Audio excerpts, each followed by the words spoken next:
കോഴിക്കോട് ഷഹബാസ് കൊലപാതകത്തിൽ കുറ്റപത്രം സമർപ്പിച്ചു. ജുവനൈൽ ജസ്റ്റിസ് ബോർഡ് മുൻപാകെയാണ് കുറ്റപത്രം സമർപ്പിച്ചത്. 6 വിദ്യാർത്ഥികളെ മാത്രം പ്രതികളാക്കിയാണ് കുറ്റപത്രം. ഗൂഢാലോചനയെക്കുറിച്ച് തുടർ അന്വേഷണം നടത്തുമെന്നും കുറ്റപത്രത്തിലുണ്ട്. അഭിജിത്ത് മുഴക്കുന്ന ആ വാർത്തയുടെ വിവരങ്ങൾ വച്ചിരുന്നു. അഭിജിത്ത്, എന്താണ് ആ കുറ്റപത്രത്തിലുള്ള കാര്യം എന്നറിയാൻ കഴിയുന്നുണ്ടോ? എന്തൊക്കെയാണ് അതിലെ തെളിവുകൾ? ഗൂഢാലോചന അന്വേഷണം എപ്പോൾ? അഭിജിത്ത്. ഹഷ്മി, ഏറ്റവും പ്രധാനപ്പെട്ട വാർത്തയാണ് ഷഹബാസ് കൊലപാതകം. നമുക്കറിയാം, കേരളത്തിന്റെ മനസാക്ഷിയാകെ ഞെട്ടിച്ച ആ കൊലപാതകം നടന്ന് ദിവസങ്ങൾ പിന്നിടുമ്പോൾ മാർച്ച് 1-നാണ് ഈ കൊലപാതകം, അതായത് ഈ ആക്രമണത്തിന് പിന്നാലെ ഷഹബാസ് കോഴിക്കോട് മെഡിക്കൽ കോളേജ് ആശുപത്രിയിൽ ചികിത്സയിലിരിക്കെ മരിക്കുന്നത്.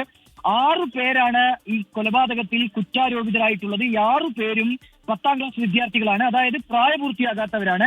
നിലവിലിപ്പോൾ കുറ്റപത്രം സമർപ്പിച്ചിരിക്കുമ്പോൾ 6 വിദ്യാർത്ഥികൾ മാത്രമാണ് പ്രതിപട്ടികയിലുള്ളത്. ജെ ബോർഡിന് മുൻപാകെ, അതായത് ജുവനൈൽ ജസ്റ്റിസ് ബോർഡിന് മുൻപാകെയാണ് അന്വേഷണ സംഘം കുറ്റപത്രം സമർപ്പിച്ചിട്ടുള്ളത്. താമരശ്ശേരി പോലീസാണ് ഈ കേസ് അന്വേഷിച്ചിരുന്നത്.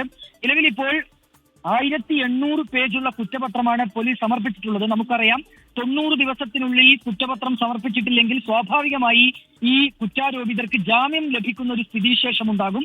അതൊഴിവാക്കാൻ കൂടി വേണ്ടിയാണ് നിലവിലിപ്പോൾ അന്വേഷണ സംഘം കുറ്റപത്രം സമർപ്പിച്ചിട്ടുള്ളത് എന്നാണ് നമ്മൾ മനസ്സിലാക്കുന്നത്. 107 സാക്ഷികളെയാണ് ഇതിൽ വിസ്തരിച്ചിട്ടുള്ളത്. ഒപ്പം തന്നെ 80 തെളിവുകൾ, ഒപ്പം 40 രേഖകൾ ഒക്കെ ഈ കുറ്റപത്രത്തിന്റെ ഭാഗമായി ഉണ്ടാകുന്നു എന്നുള്ളതാണ്.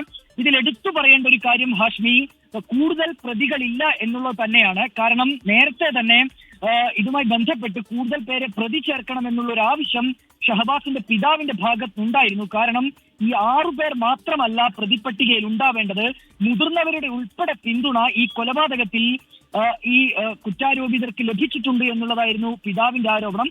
പക്ഷേ നിലവിലിപ്പോൾ അങ്ങനെ ഒരു പ്രതി ചേർക്കൽ അന്വേഷണ സംഘത്തിന്റെ ഭാഗത്തുണ്ടാകുന്നില്ല. 6 പേർ മാത്രമാണ് പ്രതിപട്ടികയിലുള്ളത്. പക്ഷേ ഗൂഢാലോചനയെ കുറിച്ച് അന്വേഷിക്കും എന്നുള്ളൊരു കാര്യം ഈ കുറ്റപത്രത്തിന്റെ ഭാഗമായി പറയുന്നുണ്ട്. കൂടാതെ ഈ ഗൂഢാലോചനകളൊക്കെ നടന്നിട്ടുള്ളത് സോഷ്യൽ മീഡിയ കേന്ദ്രീകരിച്ചാണ്, സമൂഹ മാധ്യമങ്ങൾ കേന്ദ്രീകരിച്ചാണ്. അതിൽ ഇൻസ്റ്റഗ്രാമിൽ ഒരു ഗ്രൂപ്പ് ഉണ്ടാക്കിയായിരുന്നു ഈ വിദ്യാർത്ഥികൾ പരസ്പരം വെല്ലുവിളി നടത്തിയത്. അതിൽ ഈ കൊലപാതകത്തിലേക്ക് നയിക്കാൻ ഉതകുന്ന തരത്തിലുള്ള ഗൂഢാലോചനയൊക്കെ നടത്തിയത് ഈ ഇൻസ്റ്റഗ്രാമിൽ ഒരു ഗ്രൂപ്പ് ഉണ്ടാക്കിയായിരുന്നു. അതിന്റെ വിവരങ്ങൾ കൂടി ഈ കുറ്റപത്രത്തോടൊപ്പം ചേർത്തിട്ടുണ്ട്. ഇതിന്റെ വിവരങ്ങൾ ആവശ്യപ്പെട്ട് മെറ്റയ്ക്ക് അന്വേഷണ സംഘം കത്തയച്ചിരുന്നു. ഈ വിവരങ്ങൾ നൽകാനുള്ള ആവശ്യം മുന്നോട്ട് വെച്ചിരുന്നു. ആ വിവരങ്ങൾ കൂടി മെറ്റയിൽ നിന്ന് അന്വേഷണ സംഘത്തിന് ലഭിച്ചിരിക്കുന്നു. അതുകൂടി ചേർത്താണ് ഇപ്പോൾ കുറ്റപത്രം സമർപ്പിച്ചിട്ടുള്ളത്.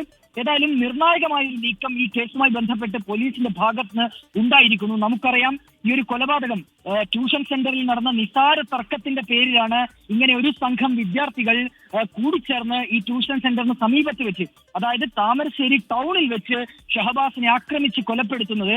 നഞ്ചക്കുൾപ്പെടെയുള്ള മാരകായുധങ്ങൾ ഉപയോഗിച്ചായിരുന്നു ഈ ഒരു ആക്രമണം.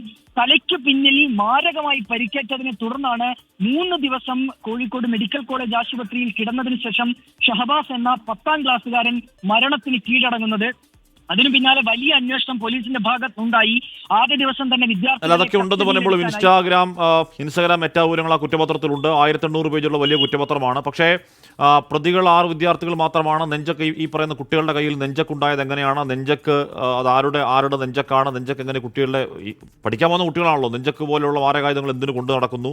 ഏതെങ്കിലും തരത്തിൽ ഇതിലെ ഗൂഢാലോചന ഉണ്ടോ തുടങ്ങിയ കാര്യങ്ങളൊന്നും വളരെ വിശദമായ 1800 പേജുള്ള ഈ കുറ്റപത്രത്തിലില്ല, അല്ലേ അഭിജിത്ത്? ഹാഷ്മി, ഗൂഢാലോചനയെ കുറിച്ച് തുടരന്വേഷണം നടത്തണം എന്നുള്ളതാണ് ഈ കുറ്റപത്രത്തിൽ പറയുന്നത്. അതായത് നമ്മൾ പോലീസ് ഉദ്യോഗസ്ഥരുമായി സംസാരിക്കുമ്പോൾ മനസ്സിലാക്കുന്നത്, നിലവിലിപ്പോൾ കൂടുതൽ പേരെ പ്രതി ചേർക്കാനുള്ള തെളിവുകൾ പോലീസിന് ലഭിച്ചിട്ടില്ല. അത് ഈ മുതിർന്നവരെ ഉൾപ്പെടെ പ്രതി ചേർക്കാനുള്ള തെളിവുകളിലേക്ക് പോലീസ് എത്തിയിട്ടില്ല. ഒരു പക്ഷേ അങ്ങനെയുള്ള തെളിവുകൾ ഇല്ലാതെ മുതിർന്നവരെ ഉൾപ്പെടെ പ്രതി ചേർക്കുകയാണെങ്കിൽ അത് കോടതിയിൽ ഒരു തിരിച്ചടി ലഭിക്കാനുള്ള സാധ്യതയുണ്ട്. അതുകൂടി മുൻകൂട്ടി കണ്ടാണ് നിലവിലിപ്പോൾ കൂടുതൽ പേരെ, അതായത് ഈ മുതിർന്നവരെ ഉൾപ്പെടെ പ്രതി ചേർക്കാനുള്ള ഒരു നീക്കത്തിൽ നിന്ന് പോലീസ് മാറിയിട്ടുള്ളത്. പക്ഷേ കൂടുതൽ അന്വേഷണം, ഗൂഢാലോചന ഉൾപ്പെടെ അന്വേഷിക്കും എന്നുള്ള കാര്യം കൂടി ഈ പ്രാഥമികമായി കൊടുത്തിരിക്കുന്ന ഈ കുറ്റപത്രത്തിൽ പറയുന്നുണ്ട്. ഹാഷ്മി സൂചിപ്പിച്ചതുപോലെ തന്നെ 1800 പേജുകളുള്ള കുറ്റപത്രമാണ് ജെ ബോർഡിന് മുൻപാകെ സമർപ്പിച്ചിട്ടുള്ളത്. 80ഓളം തെളിവുകൾ ഇതിന്റെ ഭാഗമായി നൽകിയിട്ടുണ്ട്. കൂടാതെ 40 രേഖകളുണ്ട്. കൂടാതെ 107 സാക്ഷികളെയാണ് പോലീസ് ഇതുമായി ബന്ധപ്പെട്ട് സാക്ഷിമൊഴികൾ ശേഖരിച്ചു എന്നുള്ളതാണ് പറയുന്നത്. ഏതായാലും ഹാഷ്മി, നിർണായകമായ ഒരു നീക്കത്തിലേക്കാണ് ഷഹബാസിന്റെ കൊലപാതകവുമായി ബന്ധപ്പെട്ട് പോലീസ് ഇപ്പോൾ കടന്നിട്ടുള്ളത്. ഹാഷ്മി.